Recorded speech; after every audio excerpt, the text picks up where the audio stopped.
শুভ সকাল সবাইকে। মেয়ের স্কুলের জন্য টিফিন বানাচ্ছি।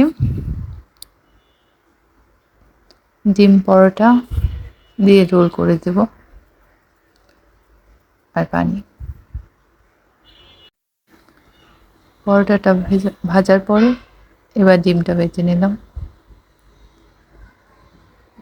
উপরে সস দিয়ে ডিমটা দিয়ে দিলাম। এবার রোল করে নেব।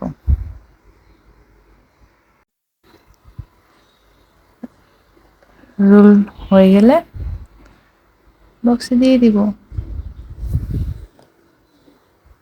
আর 1 বোতল পানি।